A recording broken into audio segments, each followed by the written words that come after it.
كلام مهم تسمعه جدا عن تسجيل الرغبات بتاعتك السنة دي 2025. بصوا يا جماعة كده، الكلام اللي انتوا هتسمعوه في الفيديو بتاع النهاردة مش هتسمعوه في حتة تانية. انزل اعمل لايك حالا للفيديو، اقل من 500 لايك انا مش هقبل يا جماعة.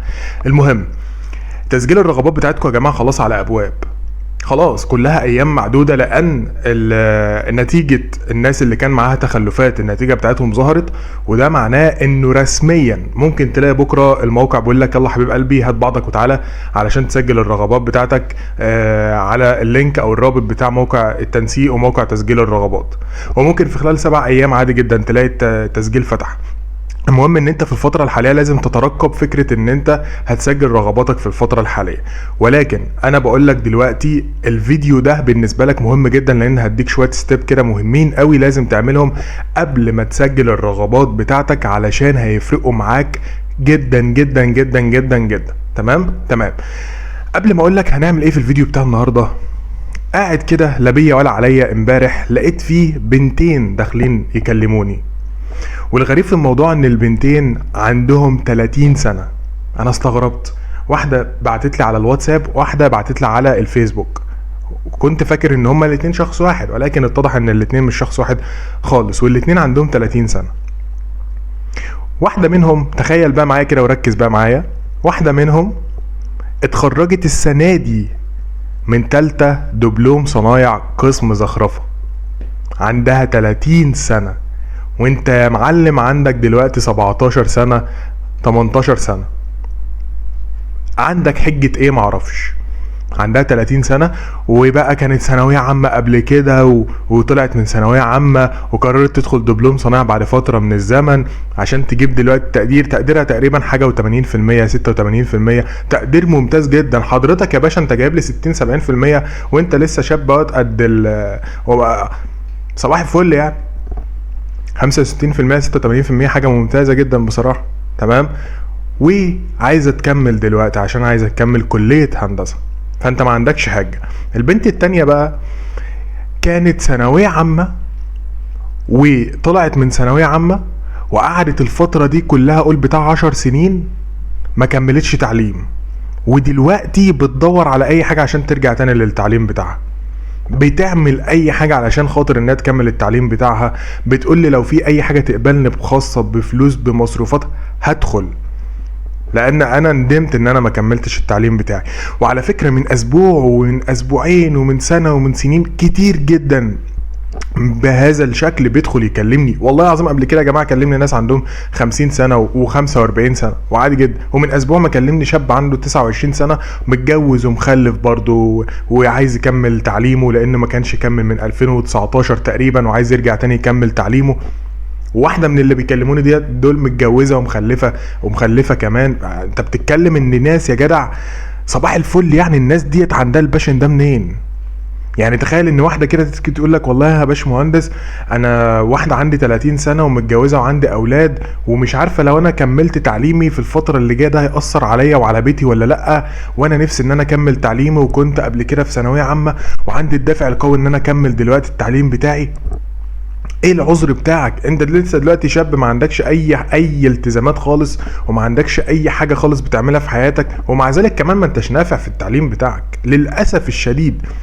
المهم عشان ما اطولش في الحته دي، الغرض من الكلام اللي انا بقوله لك ده هيفيدك في ايه قبل ما تسجل رغباتك؟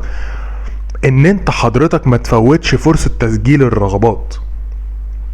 ناس كتيرة قوي منكم السنين اللي فاتت غلطت غلط كارثي ان هو يفوت فرصة تسجيله للرغبات في السنة اللي هو فيها، عشان يقول لك يا عم هسجل السنة الجاية وهدخل السنة الجاية هيبقى مثلا المعاهد سعرها قل شوية، هيبقى اتفتح لي حاجات كويسة، انا تقديري السنة دي مش جايب لي حاجة كويسة فممكن السنة اللي جاية التنسيق يقل فادخل، فكل ده عبط. انت لو قعدت السنة دي ما كملتش ورحت تقدم السنة الجاية هتنسق حسب السنة اللي انت اتخرجت فيها مش السنة اللي جاية. وكل يوم الاسعار بتزيد وكل يوم التكلفة بتاعت المعاهد بتزيد، فانت تنسق السنة دي حتى لو جايب 60%. ادخل تنسيق السنة دي وادخل سجل رغباتك السنة دي، ادخل اي حاجة خاصة، لانه والله ما ينفع غير تعليمك. والله العظيم الناس اللي بتكلمني كبيرة في السن دي والله العظيم نفسهم يتمنوا انهم يبقوا مكانك. نفسهم في التشانس اللي انت فيها دلوقتي، نفسهم في الفرصه اللي انت فيها دلوقتي. فاوعى اوعى اوعى تفوت فرصه ان انت تسجل رغباتك. سجل السنه دي، ما تستناش للسنه الجايه. ولو انت تقديرك شايف ان هو قليل، سجل وادخل حاجه خاصه بمصروفات، ادفع فيها مصروفات وخد منها درجه البكالوريوس، زي المعاهد النظم والمعلومات الاداريه اللي بتقبل من 60% بتديك درجه بكالوريوس 4 سنين، وممتاز جدا تعرف تشتغل من خلاله لو انت طورت نفسك فيه. ده اقل حاجه عندك في التنسيق بتاعك. الناحيه التانية برضو بقى اذا كان زراعه وتجاره وايه، لان انا تخصصي صنايع يا جماعه، فده اللي انا بركز عليه اكتر وده اللي انا ببقى فاهم فيه اكتر. فاوعى تفوت فرصتك. شوف العبره من الناس الاكبر منك دي. لو انت ما نسقتش السنه دي، او لو ما سجلتش رغباتك السنه دي، او حتى كمان لو قررت ان انت ما تكملش بعد 5-10 سنين، والله هتندم. والله هترجع تاني تقول يا ريتني كنت سمعت كلام باشمهندس عبد الرحمن متولي وكنت كملت، وكنت شفت الناس الاكبر مني اللي دلوقتي نفسهم في فرصه زي اللي انا فيها دلوقتي وكنت استغلتها. ما تزعلش خالص من التقدير بتاعك، ما تزعلش خالص ان انت جايب 75% او 70% او 60%. ما تزعلش، في ليك فرصه ان انت تكمل، ليك فرصه ان انت تكمل. ارمي اللوم على الشخص اللي ما جابش تقدير، ما دخلوش حاجه في التنسيق. ده اللي يزعل، ده اللي يتقهر، ده اللي شاف ان مستقبله ضاع، ده اللي شاف ان هو ما عادش له تعليم، ده اللي شاف ان هو خلاص كده عايز يكمل تعليمه بقى يروح يشوف ثالثه ثانوي، ياخد 3 سنين ثانويه عامه، او يكمل سنتين بقى رابعه وخمسه في مدارس نظام 5 سنين، يعني هيخش فانت احسن من غيرك بكتير جدا. دي جزئيه. الجزئيه الثانيه يا جماعه تخص الناس اللي هتعمل معادله. الناس اللي هتعمل معادله، ارجوك ادخل سجل رغباتك مع زمايلك. ارجوك ادخل سجل رغباتك مع زمايلك. ليه هندسه؟ طب ما انا هدخل اعمل معادله. حبيب قلبي، ما انت ممكن تدخل تعمل معادله ما تنجحش فيها، وانت تسجيل الرغبات خلاص قرب يفتح اهو، بيقعد 7 ايام، بيقعد اسبوع وبيقفل. اصلا اللي رغبات هتفتح وتقفل وانت لسه ما امتحنتش معادله. امتحان المعادله بتاعتك في نص 9 تقريبا، 13/9 يا في اخر 9 في 23/9 حاجه زي كده يعني. فانت اصلا قبل كل ده انت هتكون سجلت رغباتك وتسجيل الرغبات قفل. فلو انت اعتمدت على فكره ان انت هتنجح في المعادله ومش هتسجل رغباتك واتقفل الرغبات، فرضا انت ما نجحتش في المعادله بقى، هتعمل ايه ساعتها؟ مالكش تقديم لان الرغبات قفلت، تسجيل الرغبات قفلت. فانت هتعمل ايه؟ اول ما الرغبات تفتح هتسجل رغباتك عادي، وتسجل المعاهد والكليات اللي انت حاببها في الاول عادي، مفيش اي مشكله. ولما بتاعه الترشيح تطلع لك النتيجه بتاعه الرغبات تطلع لك عادي جدا، مفيش اي مشكله، وتروح تمتحن معادلك. انت ماشي كده في الطريق الصح، تروح تعمل معادله ما دام انت واثق فيها. نجحت فيها خلاص، كل اللي انت عملته في الرغبات ده ما لوش اي علاقه خالص تماما، هتدخل هندسه. طب لو ما نجحتش فيها، يبقى انت اسمك اصلا سجلت رغباتك وجالك حاجه انت تعرف تكمل فيها. هتقول لي يا هندسه طيب انا همتحن في 9 في اخر 9. حبيب قلبي، التقديم في الكليات والمعاهد بالذات من بعد الفتره بتاعه التسجيل الرغبات والتنسيق بقعد معاك لحد اخر 10 وممكن كمان بيوصل لحد نص 11.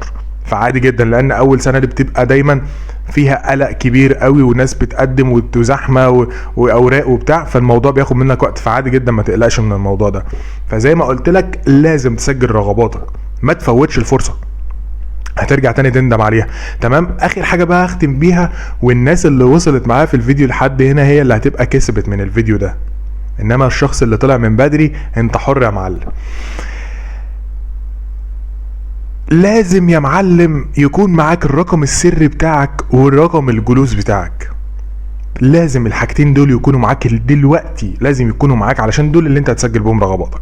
الرقم السري ورقم الجلوس، الشهاده اللي انت اخدتها، شهاده النجاح، بيان النجاح اللي انت اخدته من المدرسه، هتلاقي مكتوب عليه تحت صورتك كده الرقم الجلوس، وفي مستطيل كده رقم جنبه حرف س، هو ده الرقم السري. محتاجهم في ايه هندسه؟ عشان لما انت تدخل تسجل على الموقع في تسجيل الرغبات بيطلب منك الرقمين دول، علشان الموقع يبقى عارف ان الشخص ده برقم جلوسه بالرقم السري بتاعه، علشان يبتدي ان هو يقترح لك الكليات والمعاهد المناسبه ليك حسب تقديرك. لان كل الموضوع يعني سيستماتيك كده وموضوع تكنولوجي شويه. فانت محتاج الرقمين دول يكونوا معاك، ولازم تصورهم ويفضلوا معاك في الفتره الحاليه. وتدخل على موقع التنسيق، ادخل على جوجل اكتب تنسيق بالانجلش او موقع التنسيق، افتح اول رابط وادخل على البند بتاع التعليم الفني.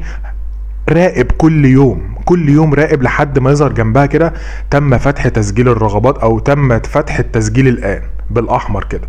يبقى انت كده دلوقتي تبتدي ان انت تسجل رغباتك بقى في بتاع مكتبه، تسجلها عندك في البيت وات ايفر، مش هتفرق. ولكن زي ما قلت لك في فيديوهات قبل كده، لازم تسجل رغباتك ترتيب انت مقتنع بيه بنسبه 100% قبل ما التسجيل يفتح، علشان لما التسجيل يفتح تبقى انت عارف انت رتبت رغباتك ازاي. وانا قلت لك قبل كده ان انا معايا ورقه الرغبات، وقلت لكم في فيديوهات قبل كده يا جماعه ادخلوا ابعتوا لي على الواتساب عشان ابعت لكم ورقه الرغبات ترتب فيها رغباتك، عشان تبقى بنسبة 100% واثق من اللي انت بتعمله لما تيجي تسجل الرغبات بتاعتك، وما يبقاش في توتر وخوف وقلق وانا رتبت ليه مكان ليه دي لا ده غلط لا ده صح، وتتجنب كل ده. وعامل لك منحه كمان بتكلفه رمزيه جدا 100 جنيه بدل 300 جنيه، ان انا برتب لك انا رغباتك بنسبه 100% صح، وبتابع معاك 1 on 1 ان انا بكلمك وبرد عليك على الواتساب وبرن عليك كول وبنتواصل مع بعض وبتستشيرني في حاجات برد عليك فيها، بتعرف كل حاجه حرفيا تخص التخصص بتاعك وتخص التقدير بتاعك، وبنختار ليك افضل البيست بالنسبه لك، افضل حاجه بالنسبه لك حسب التقدير بتاعك، وانت بتكون مقتنع 100% بناء. اسال ناس كتيره دخلت كلمتني وتواصلت معايا ورتبت لهم الرغبات واتبسطوا جدا جدا جدا من السيشن اللي انا كنت عاملها معاهم. حاجه فوق الممتازه بصراحه، مش هتلاقي حد يعمل معاك كده. ادخل ابعت لي على الواتساب، هتلاقي الرقم بتاعي تحت، هسيب الرقم بتاعي تحت في اول كومنت تمام، وهسيبه كمان في الديسكريبشن بتاع الفيديو. ادخل ابعت لي على الواتساب قول لي هندسه عايز اسجل معاك الرغبات وارتب مع حضرتك الرغبات بتاعتي، هروق عليك ما تقلقش. بس كده يا جماعه، ده كان فيديو النهارده، يا رب يكون عجبكم. ما تنسوش ان انتوا تعملوا لايك للفيديو، ولو انت مش مشترك في القناه تنزل تشترك في القناه حالا عشان يوصلك جديد اول باول. كان معاكم باشمهندس عبد الرحمن المتولي، اشوفكم ان شاء الله على خير يا جماعه في الحلقه الجايه، في امان الله، سلام.